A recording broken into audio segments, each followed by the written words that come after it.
आज हम कुछ फिज़िकल नेचर की बात करेंगे, साइंस के थ्रू समझने की कोशिश करेंगे फिज़िक्स क्या होता है, बेसिक अंडरस्टैंडिंग ऑफ फिज़िक्स कहाँ से स्टार्ट हो सकती है। फिज़िक्स अगर देखा जाए तो फिज़िकल नेचर को ही बोलते हैं जो अपने सराउंड में देखने को मिलती है, जैसे कि ये पेड़ पौधे, जीव चराचर, ये सब ऑपरेट कैसे करते हैं। क्या नेचुरल कोई आध्यात्मिक या कुछ ऐसा गॉड जैसा कोई पार्टिकल है जो इन सब को गवर्न करता है। क्या गॉड पार्टिकल वाकई में एग्जिस्ट करता है।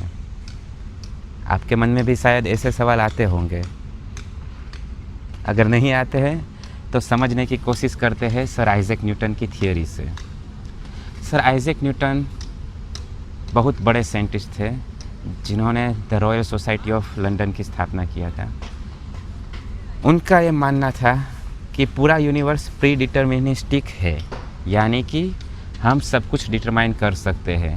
मान लेते हैं कि हमारे पास कोई बॉल है, अगर उस बॉल को हम कितनी रफ्तार से यानी कि कितने एक्सेलरेशन से कौन सी डायरेक्शन में फेंकते हैं, अगर वो हम एग्जैक्टली पता कर सके तो हमें पता चलेगा कि उसकी फाइनल पोजीशन क्या होगी, जिसको हम प्रोजेक्टाइल मोशन के थ्रू दिखा सकते हैं। अलग अलग वेज है उसको दिखाने के लिए।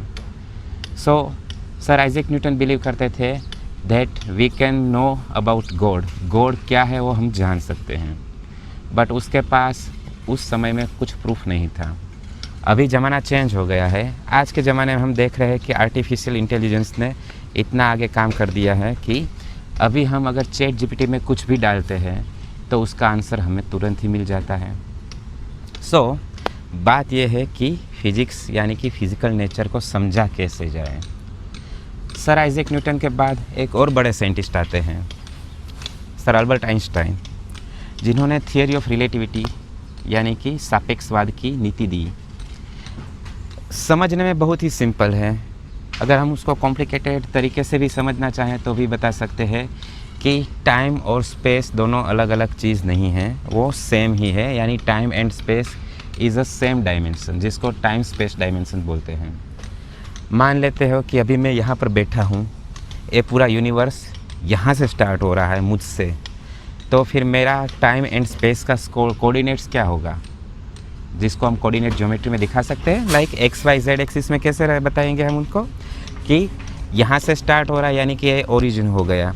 ओरिजिन से एक्स एक्सिस 0 है, मान लेते हैं इस डायरेक्शन को एक्स एक्सिस बताएंगे तो उसका ओरिजिन कहाँ, यहाँ पर 0 है। उसी तरह से वाई एक्सिस अगर हम बताएंगे तो उसका ओरिजिन क्या हो जाएगा, यहाँ पर 0। उसी तरह से अगर जेड एक्सिस यहाँ से स्टार्ट होती है तो जेड एक्सिस का भी यहाँ पर 0 ही होगा, कार्टेशियन कोऑर्डिनेट्स। ओके, उसी तरह से अभी अगर मैं इस समय पे बात कर रहा हूँ, यानी कि just this moment, live present moment, तो इस मोमेंट में टाइम क्या हो जाएगा, 0।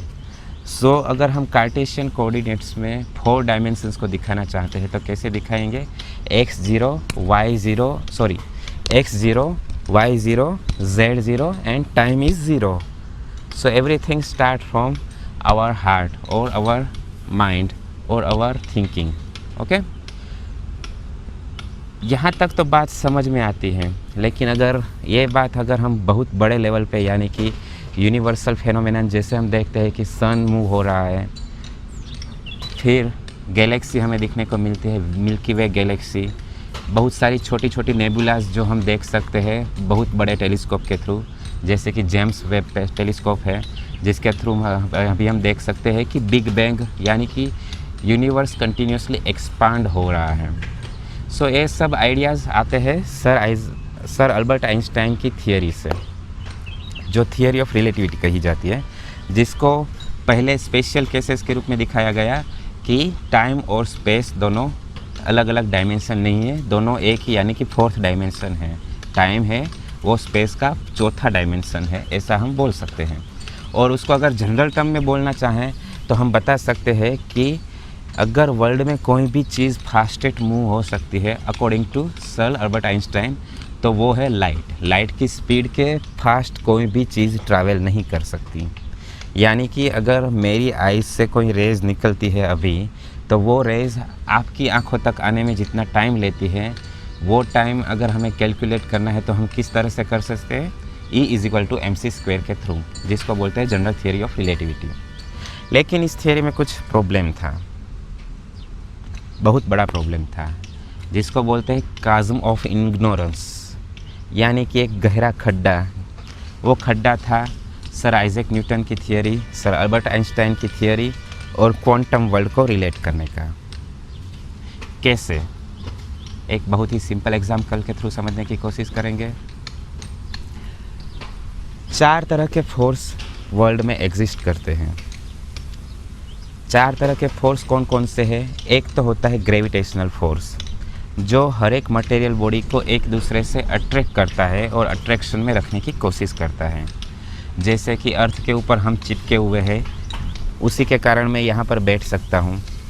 उसी तरह से सन का मास उससे भी ज़्यादा है तो वो क्या करेगा? अर्थ को अपनी तरफ अट्रैक्ट करेगा।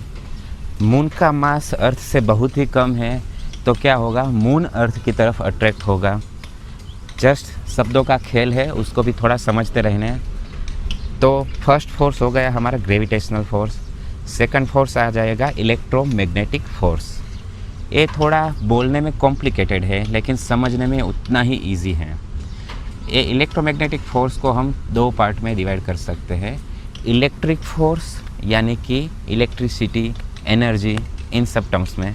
दूसरा आता है मैग्नेटिक फोर्स, जिसको हम मैग्नेटिक मोमेंटम, फिर डाइपोल मोमेंट, नॉर्थ साउथ यानी कि अट्रैक्टिव फोर्स, रिपल्सिव फोर्स, इस टर्म में हम उसको डिफाइन कर सकते हैं।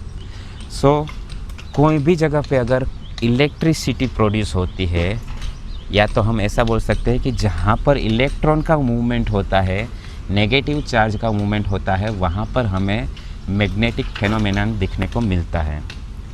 जैसे कि अगर कोई कोइल होती है इस तरह की, जिसको हम सोलेनॉइड बोलते हैं, अगर हम सोलेनॉइड को इस तरह से रोटेट करके उसके वायर को रोटेट करते रखते हैं और अगर उसमें से करंट पास होता है, यानी करंट यानी नेगेटिव चार्जेस ऑफ इलेक्ट्रॉन्स पास होते हैं, तो क्या होगा? वहाँ पे हमें एक मैग्नेट दिखने को मिलेगा। एक इनविजिबल मैग्नेट प्रोड्यूस होता है जिसको बोलते हैं इलेक्ट्रोमैग्नेट। वो इलेक्ट्रोमैग्नेट का एक डायरेक्शन होगा नॉर्थ डायरेक्शन, साउथ डायरेक्शन, जिसको हम Fleming's left hand rule and Fleming's right hand rule से शो कर सकते हैं।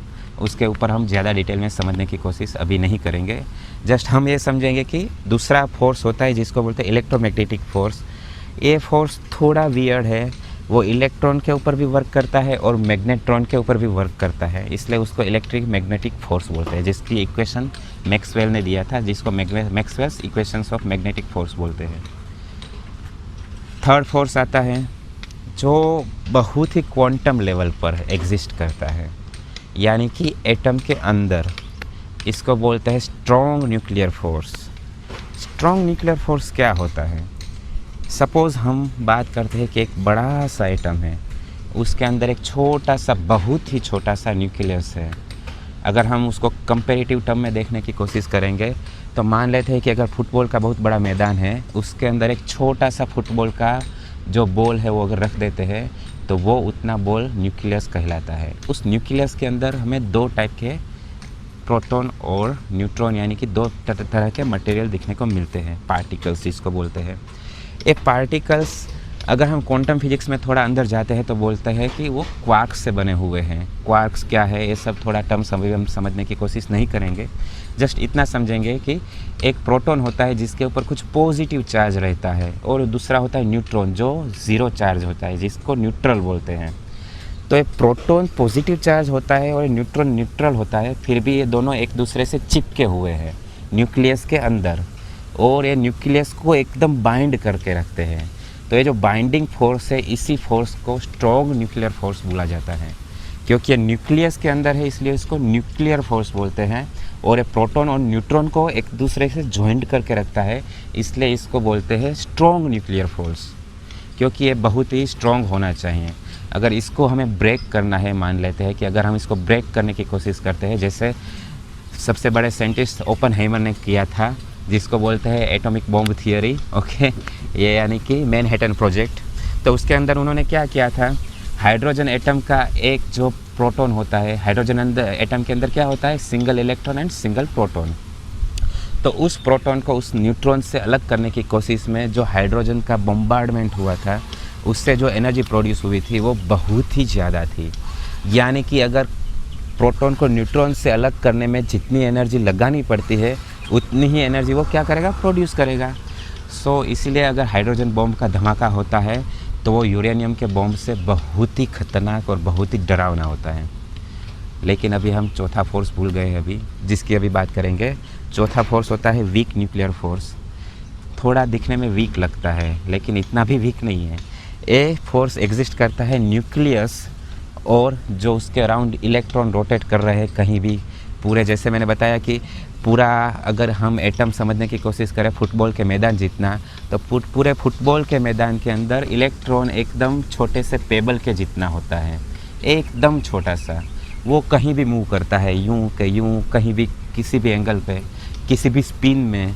तो उसके कारण इस इलेक्ट्रॉन को रिमूव करना थोड़ा ज़्यादा इजी होता है। इसको कैसे रिमूव कर सकते हैं, जैसे कि हम केमिस्ट्री में पढ़ते हैं केमिकल बॉन्डिंग, कोवेलेंट बॉन्ड बनाता है।